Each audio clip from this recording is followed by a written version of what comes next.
Hey beauties, it's Riri. Today's video is all about the brand new Gourmande Girls Cosmetics Trapped palette. I do not have the full collection, but I will run down everything that comes with the collection. I'll pop on some swatches. I'm going to do a full-on look with you guys, and then I have 4 more additional looks at the end of the video. This palette was kindly gifted from Gourmande Girls, and I do have an affiliated code with her, Riri10, to save some money. All the deets and everything will be right here on the screen, as well as in the description box. Let's dive in. Sneak peeked in November of 2024, Gourmande Girls Cosmetics and Doodles by the Bunny introduced their newest collection, Trapped. It's a collection of untamed vision of danger and beauty, where every shade bites back. We have a 14-pan palette of haunting mattes and venomous duochromes and multichromes. The palette is $55.99. There will be 14 glosses in traditional, duochrome, and multichrome finishes for $18 to $22 a piece. There are 3 killer liquid lipsticks that are going to retail for $18 a piece, 2 gleaming highlighters for $20 a piece, and the availability to create multiple curated PR boxes, which will include the Trapped palette, 1 highlighter, 2 lippies, and the collector's box for $105. The beast that birthed Spooked, Nightshade, and Haunted is here, and she's hungry. This collection launches September 5th at 8 a.m. PST, 10 a.m. CST, and 11 a.m. EST. Of course, you can use code RIRI10 to save 10%. That is affiliated. So, as you can see, it is a massive collection. They don't do collections very often, but I'm ecstatic about this, you guys. Of course, you'll see me use the palette and stuff like that. I will also be picking up a couple of the different lip products, as well as 1 highlighter. So once I receive those, I will definitely come back and demo those for you guys as well. And this they sneaked this last year. I think last year, maybe a little over a year ago, but they kind of sneaked it. And even back then, automatically I was like, I already know I'm gonna love it. It's gonna be amazing. And then it just brings back, it kind of evokes this beautiful memory for me of Little Shop of Horrors. Fade me, Seymour. Yeah, I just, it's amazing. It's absolutely amazing. I obviously have already played with this 4 different times, and I really, really love this. I love the color story. I love the theming and stuff like that. And I like that we have some lighter shades in here, some darker shades in here. I do wish this yellow, which of course the yellow kind of goes with everything. I wish, because there's a purple to go with the purples, there's a green to go with the green, I would have liked to seen a pale pastel pink to kind of play with more of like these tones over here. Otherwise though, everything has performed well, blended well, layered well, and these freaking shimmer formulas, you guys, and these freaking shimmer shades, you guys, are beautiful. Yeah, I love it. I'm having a good time with it, and I'm excited to get more from the collection. I will be using quite a few Gourmande Girls products in today's video. This gloss right here was purchased. The mascara was purchased. And then the glitter primer, which I use every single time I do my makeup, was also purchased. The palette was gifted. Yeah, let's get started.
that is my completed look using the Gourmande Girls Cosmetics Trapped palette. Again, I'll pop up 4 additional just eyeshadow looks for you guys. I really wanted to showcase the palette in the best way that I could and also show its versatility, because I know maybe upon first glance somebody may look at it and it might be a little bit intimidating, or maybe you're kind of lost as far as what to do with the palette. So I really wanted to showcase it in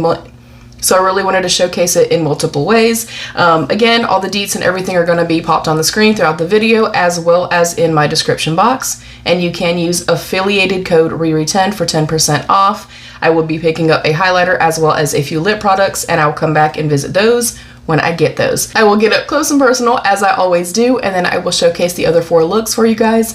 Thank you guys so much for being here. I truly appreciate it. I'm on the road to 10,000 subscribers this year, and I can only do it with your help. So if you do see this and you're not yet subscribed, please consider subscribing and give the video a thumbs up. There's also a new hype feature, so if you do see hype on your end, be sure to hype the video. Don't forget to turn on your notification bell so you never miss an upload, and of course, thank you to my beautiful channel members. I love you all. Stay happy, healthy, and safe. And of course, be your own best beautiful.